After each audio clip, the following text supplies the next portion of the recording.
Vous êtes-vous déjà demandé quel métier vous correspondrait vraiment ? Moi aussi. C'est pour ça que j'ai décidé d'aller à la rencontre de gens issus d'univers différents pour écouter leurs histoires, leurs parcours et ce qu'ils apprécient le plus dans leur métier. Je suis Camille et je t'emmène avec moi pour les découvrir. Bienvenue dans « Et toi, quel est ton métier ?»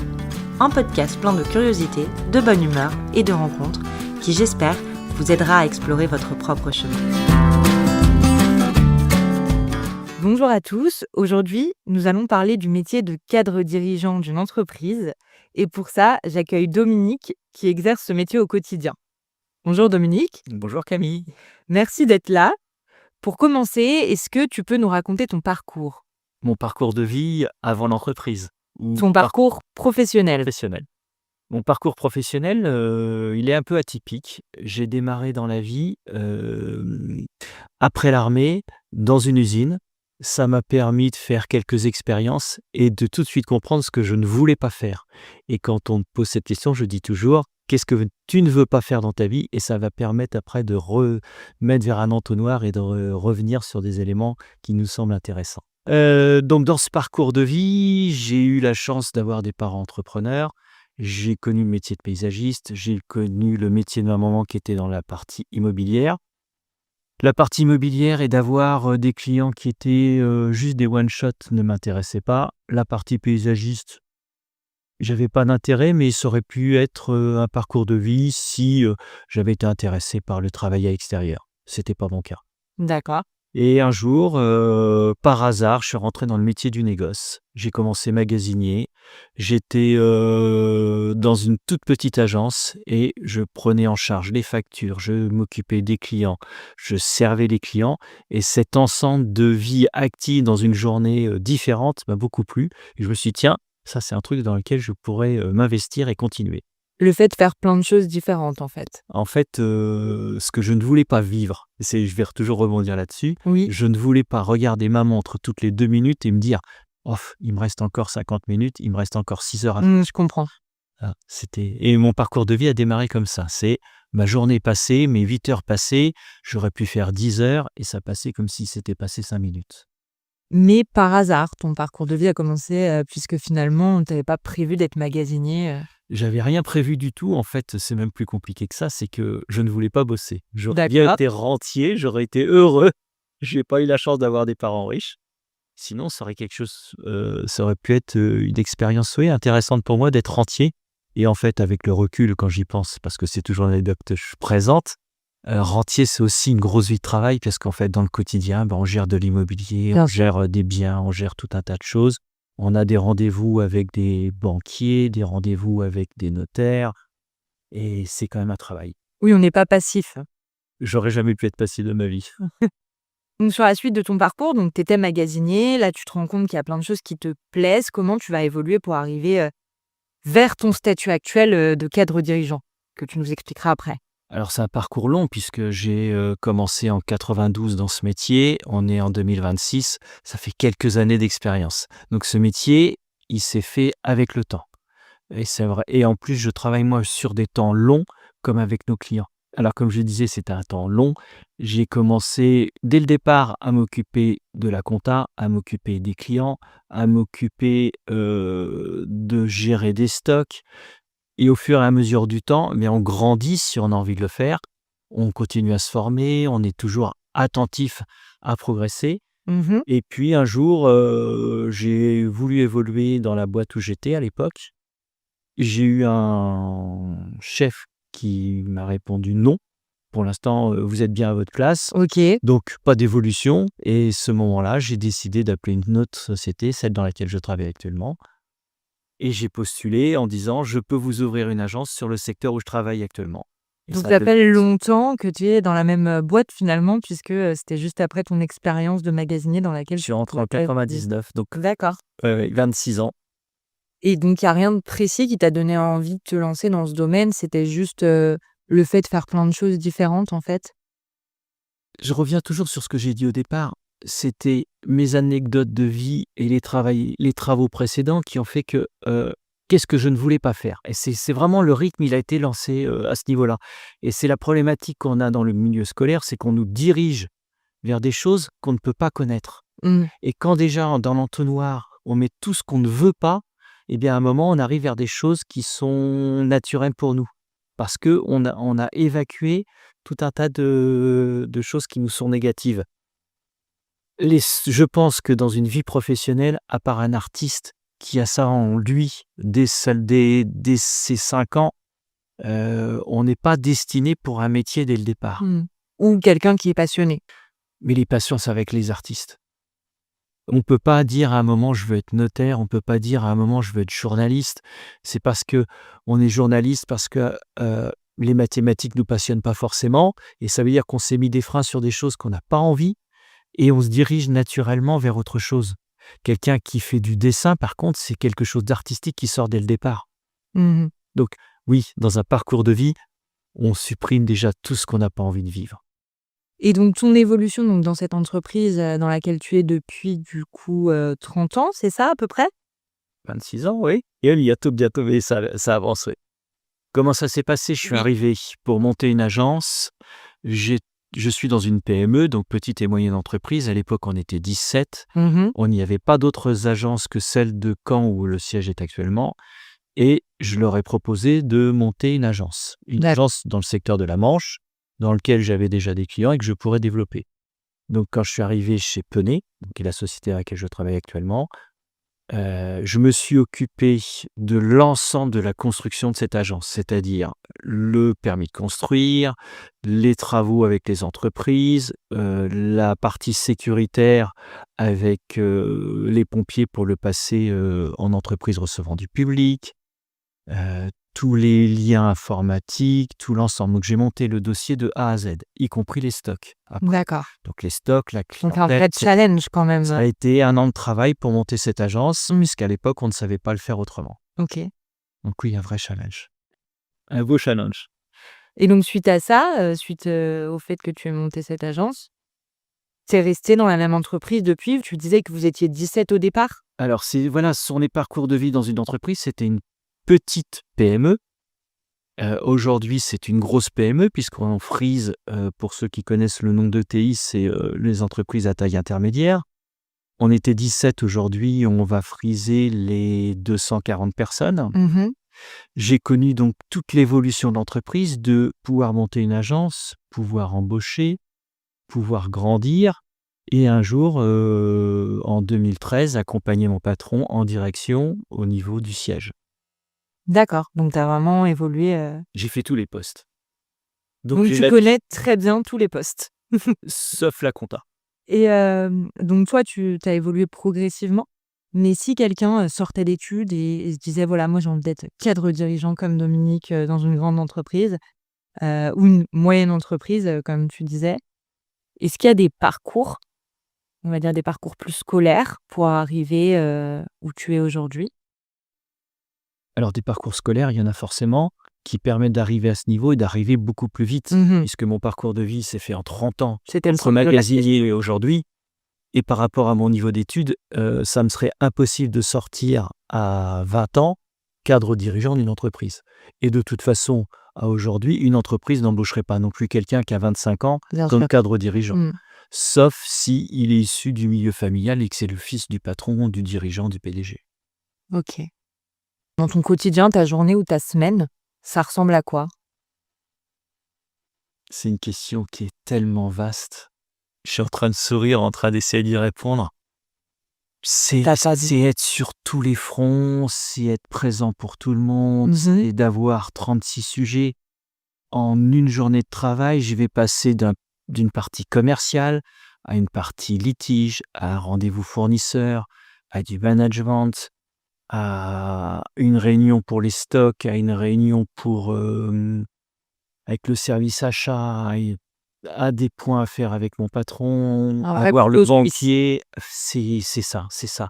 Je vais passer du CAC, qui est le commissaire aux comptes, qui était, ce que j'ai fait hier pendant 4 heures pour faire le point et préparer le bilan de fin d'année et revenir après sur un point litige, revenir sur un point informatique.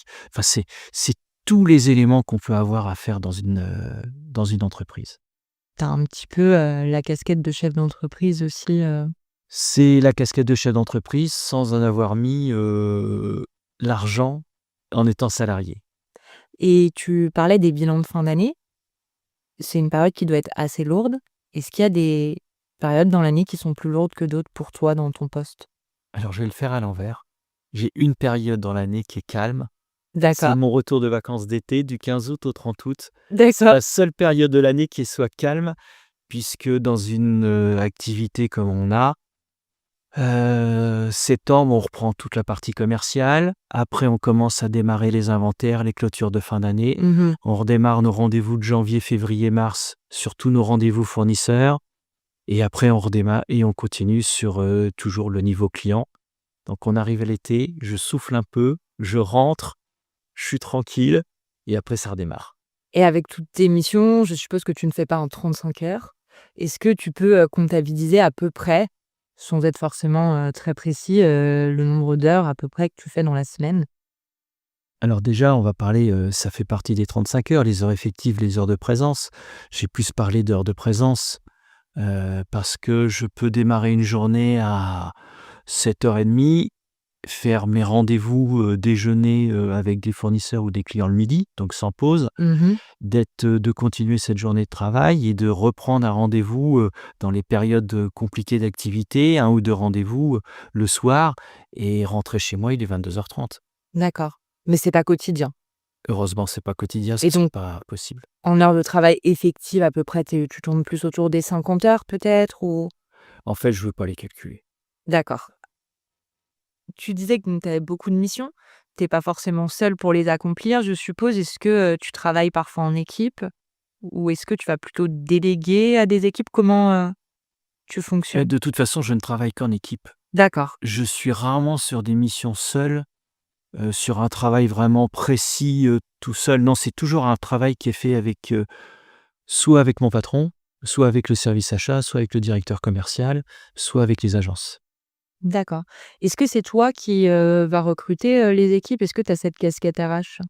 Alors, jusqu'à il y a encore 2 ans, j'avais la casquette RH D'accord. et comme l'entreprise a grandi, on a embauché une DRH. Très bien. Donc je délègue cette partie maintenant. Ça te soulage un petit peu? Alors en même temps, ça me soulage et j'ai de la frustration. Tu aimais bien connaître les personnes, J'avais ce besoin de travaillait? connaître, ouais, de connaître, Mmh. toutes les personnes, je connais pratiquement toutes les personnes de l'entreprise par leur prénom. Je connais leur parcours scolaire, je connais leur vie dans l'entreprise, ce qu'ils ont fait ailleurs, même de temps en temps, et c'est un peu trop, leurs parcours, familiaux. Mmh. Et puis, bah, depuis 2 ans, les derniers magasiniers, caristes que je vois plus, dans d'autres agences, et je suis passé, j'ai délégué cette partie-là, oui. Quelles sont alors j'ai l'impression que c'est une mission que tu aimes bien. Du coup, est-ce qu'il y a, dans toutes, ces missions, une mission que tu préfères? Alors quand on a préparé l'interview, j'ai, parlé de mission, une mission ou de travail qui me ressource. Mmh. Parce que de temps en temps, c'est super important d'avoir, oui, je vais le répéter, cette partie ressources, c'est ce qui nous redonne de l'allant dans le quotidien. Complètement. Ce qui est mon métier d'origine, c'est le commerce. Donc quand j'ai besoin, je sors de mon bureau, je vais en clientèle, je vais voir quelques clients, que ce soit même pour un litige, même si c'est des fois des moments compliqués, je ressors de ces moments-là et je suis ressourcé et ça me rebooste pour quelques jours, ouais. Ça te remet une bonne dose d'énergie. Oui, Et pour toi, du coup, c'est quoi les avantages de ton métier? le salaire. Le salaire? Bah, forcément, ça fait partie de nos vies. D'accord. L'autonomie, Mais c'est le seul? oui, mais sûr que non. Bien sûr que non, j'en serais pas là sinon, on ferait autre chose. Hem, mais ça va avec mon caractère. En fait, moi, j'ai beaucoup structuré de choses dans l'entreprise, c'est aller de l'avant. Voilà, ce qui va me freiner, c'est si j'arrive plus à avancer et tout au long de ma carrière, tout ce que j'ai fait jusqu'à présent, j'ai continué à me former, j'ai continué à avancer, j'ai continué à écouter les autres et j'ai surtout ce besoin de faire avancer l'entreprise. Donc pour toi, un des avantages finalement de ton métier, c'est finalement le fait de pouvoir évoluer perpétuellement. Est-ce que tu vois aussi des inconvénients dans ton métier? Est-ce qu'il y a des choses que tu aimes moins? Il y a des choses qui sont compliquées, c'est, le ratio, vie de famille, vie professionnelle, Mmh. puisque, je vis pas avec ma femme au quotidien. D'accord. Je sais quand je rentre, j'ai besoin d'être, un peu seul, de rentrer, d'être, tranquille, de me poser. Donc oui, cette énergie, on la donne pas forcément, à sa vie familiale. C'est beaucoup, beaucoup d'énergie au travail et ça nécessite, oui, des temps de repos, qui sont aussi en contrepartie. On va y venir après, mais avant ça, je voulais aussi rebondir. Tout à l'heure, tu disais que dans les avantages, il y avait le salaire. Est-ce que tu peux nous donner, pas forcément ton salaire, si tu en as pas envie, mais une fourchette moyenne de salaire, en tout cas pour, des cadres dirigeants de petites et moyennes entreprises? Alors ça dépend toujours de la PME, hein, forcément. Bien sûr. Un cadre dirigeant dans une société va tourner, je dirais, au minimum à 80 000 € jusqu'à 200 000 €. Donc là, tu parles en annuel brut. Brut annuel, ouais. Est-ce que tu peux nous dire à peu près ce que ça fait en net? Parce que tout le monde, n'est pas très calé. C'est un sujet quand je suis en entretien, Qui RH revient. qui revient, je ne parle jamais en net pour plusieurs raisons.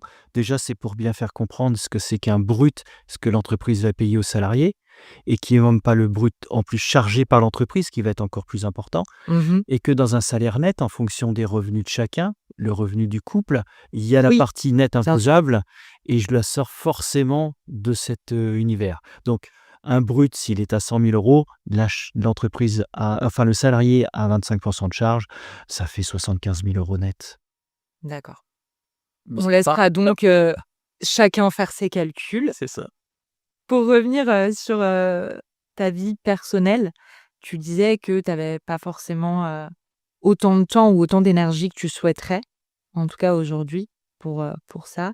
Est-ce que tu arrives quand même à décrocher du boulot et à quel moment est-ce que tu arrives à consacrer assez de temps pour avoir quand même un équilibre entre ta vie professionnelle et ta Ouais, vie personnelle? ouais. Alors déjà dans l'entreprise, moi j'ai fait passer, le droit à la déconnexion. Mmh. Donc, ce droit à déconnexion, il est super important.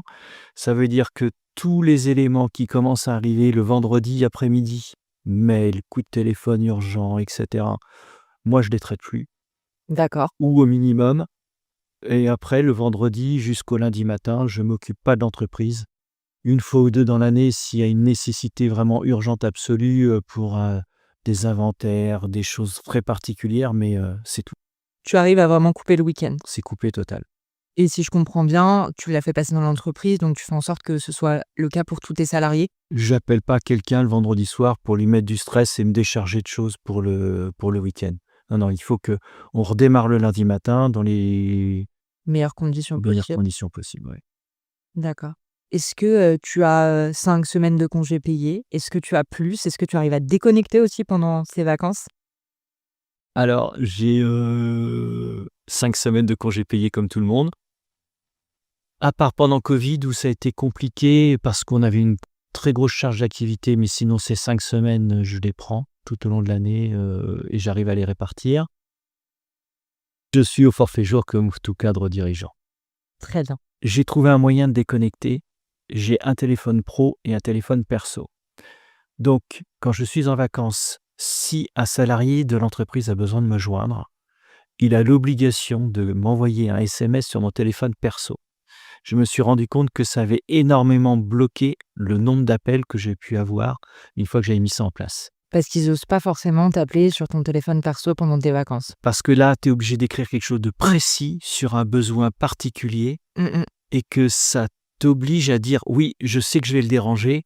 Est-ce que j'en ai vraiment l'utilité? Est-ce que ça peut attendre?» Alors que quand c'est un appel sur un téléphone pro, on se pose pas la question. Donc Complèt oui, ça a changé des choses, ouais. Complètement. Mais tu pas le seul à me dire, d'ailleurs que c'est bien d'avoir 2 téléphones pour, couper et parfois même, à titre personnel, pouvoir ranger son téléphone professionnel le soir, puisque c'est pas son téléphone personnel, donc on reçoit pas les mails ou les SMS, des clients. Alors, puisque tu parles des mails, je vais rebondir sur, un élément. Déjà sur mon téléphone pro, toutes les notifications pour moi sont coupées. C'est-à-dire que je vais pas attendre de recevoir une notification pour aller la regarder. C'est moi qui décide quand est-ce que je vais aller voir ou un SMS ou un mail ou, tout autre élément. Il y a que quand il sonne qu'à un moment je sais que c'est bon, j'ai une sonnerie et là je peux le décrocher. Mais autrement, c'est moi qui décide du moment où je vais aller regarder mon WhatsApp ou autre. Mais je pense que c'est comme ça aussi qu'on peut rester le plus concentré, au final parce que tu consacres vraiment un temps, pour tes mails. Oui. Et selon toi, est-ce qu'il y a des compétences qu'il faut absolument avoir pour exercer ce métier? Comme tout métier, être cadre dirigeant, déjà tu es observé par tout le monde, Mmh. donc je pense qu'il faut déjà être sérieux dans son quotidien. C'est pas vraiment une compétence, c'est plus un savoir-être, mais c'est déjà une notion importante. Et après, j'ai la chance de connaître tous les métiers de l'entreprise. Donc dans les compétences, j'ai fait tous les métiers. Je les ai plus ou moins bien assurés. Il y en a qui les font beaucoup mieux que moi maintenant, mais ça me permet de savoir exactement ce que la personne a à faire, le comprendre, et si j'ai besoin de discuter avec lui, il peut pas me dire, «J'y arrive pas, j'ai pas le temps, je sais pas faire, Mmh. de toute façon tu pourras pas me montrer».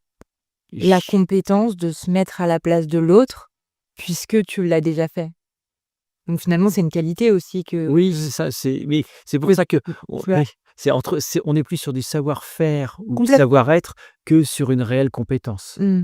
La compétence, on l'acquiert avec le temps. Tu indiquais tout à l'heure que tu connaissais même parfois la vie personnelle, familiale de tes salariés. Donc je pense que c'est important, tu vas me le confirmer ou pas, d'avoir une qualité d'écoute. Ça fait partie du métier. Quand tu es manager, si tu as pas de qualité d'écoute, si tu es que directif, tu renvoies la même chose à tes salariés et tu arrives pas à avancer. Et en fait, je suppose que l'équipe ne tient pas, les gens ne restent pas forcément, Il reste alors oui et dans mon parcours, depuis 2000, j'ai pris des contrats d'apprentissage et ces contrats d'apprentissage, ils sont restés dans l'entreprise et maintenant ce sont nos vraies pépites et ils sont là et ils ont, 25 ans de boîte et ils sont toujours présents, toujours, au quotidien et en et plus, ils sont formés à votre image, complètement, puisqu'ils n'ont eu que ça en pratique. alors des fois ça peut manquer un peu aussi de pas avoir du D'accord. parcours extérieur. C'est toujours la contourbe de toute façon sur tout élément, il y a toujours une contrepartie. Et est-ce que, il y a une qualité ou une compétence que tu as pu développer justement avec le temps, que tu avais pas forcément à titre individuel au départ? Alors je suis un garçon patient donc il y a beaucoup d'éléments que je vais prendre le temps de d'avancer avec les gens. En fait, on est un métier humain, donc Mmh. la première qualité qu'on doit avoir, c'est de pouvoir conserver les hommes. Si c'est pour les essorer et les éjecter, ça dure un temps, mais le ça donne pas une qualité d'entreprise sur le long terme. Donc on va parler de temps Donc moyen, temps finalement, court, temps long. tu dis que c'est un métier humain. Oui. Quand tu dis à quelqu'un ce que tu fais, est-ce que tu trouves pas qu'il y a parfois, des clichés sur ton métier? Alors je sais pas s'il y a des clichés sur ce métier. Déjà, pourquoi est-ce qu'on devient cadre à un moment dans une entreprise comme la nôtre, dans une PME? Je pense qu'au départ, on n'est pas destiné à être cadre. Au départ, on est destiné à faire un bon travail. Mmh. Et quand ce travail il devient intéressant et que tu as envie de performer, tu te retrouves, et c'est toujours l'ambivalence, tu te retrouves malgré toi cadre. Parce qu'au départ, tu ne l'as pas prévu dans ton plan de match, dans ton organisation, dans ce que tu avais prévu de ta vie. Tu découvres avec le temps que encadrer peut te convenir, tu découvres avec le temps que tu peux accompagner tes équipes et le parcours, il se fait naturellement. Si tu as décidé d'être un commercial dans l'automobile, un commercial dans la banque, etc., ce parcours de vie, tu peux pas le démarrer, tu peux pas l'avoir en tête à 20 ans. Par Mmh. contre, tu peux démarrer comme guichet, au guichet dans une banque. Tu as envie de performer, ton métier te plaît, à un moment, tu peux viser d'être le chef d'agence de cette banque et devenir peut-être un cadre dirigeant dans ce milieu bancaire. Mmh. Mais je ne pense pas qu'on puisse se dire à 20 ans, je veux être cadre, je veux diriger. Et si c'est ce parcours de vie que quelqu'un dessine, en tous les cas, il ne sera pas dans l'entreprise dans laquelle je travaille. OK. Parce que l'idée du cadre, pour moi, c'est pas quelqu'un qui écrase. L'idée du cadre, c'est quelqu'un qui va passer de tout voir, tout faire à un moment, tout voir forcément, mais faire et accompagner. Mmh. Et s'il est directif, eh ben, il va se perdre. Qu'est-ce que tu dirais toi à quelqu'un qui veut se lancer, mais avec comme objectif d'être, cadre? Quel conseil, par exemple, tu pourrais donner? À aujourd'hui, parce que forcément que mon idée d'aujourd'hui est différente de celle quand j'avais 30 ans. Je pense qu'il faut déjà sortir avec, un bon niveau d'études. Dans ces études, ce que j'ai pu découvrir jusqu'à présent, c'est que les meilleures études à faire sont celles où on mélange une vie professionnelle et une vie, scolaire, donc de passer par le contrat d'apprentissage. OK. C'est quelque chose qui est important. Pour moi, qui est super important parce que, le cursus scolaire fait qu'on nous dirige uniquement vers ce qu'eux voient, alors que ce ne sont pas des professionnels du métier sur lequel ils forment. Quand on passe dans le milieu d'entreprise, on découvre autre chose, on découvre une réalité, on est dans un univers avec des collègues, on apprend une autre vie sociale, une autre façon d'aborder les choses et une réalité profonde de ce qu'on va découvrir. Et ça évite de faire des erreurs. Donc oui, le contrat d'apprentissage, c'est la meilleure des écoles. OK. Et pour terminer, est-ce qu'il y a quelque chose qui te rend fier dans ton parcours? Alors ce qui me rend le plus fier, c'est forcément ce parcours que j'ai pu accomplir de mes 20 ans jusqu'à aujourd'hui Mmh. et qui me permet d'avoir un travail qui me rend heureux et sur lequel je continue à avancer. Et D'accord. puis c'est tout ce que j'ai mis en place dans l'entreprise, tout ce travail et l'accompagnement que j'ai pu apporter à tous ces jeunes qui sont rentrés en contrat d'apprentissage, qui ont perduré et qui aujourd'hui sont les pépites de demain et qui Mmh. vont me remplacer. Sur, ces belles paroles, Dominique, je te remercie, beaucoup pour ce partage. Merci Camille pour cette première interview. Merci à vous pour votre écoute. N'hésitez pas à vous abonner, à partager l'épisode et on se retrouve très vite pour la découverte d'un nouveau métier.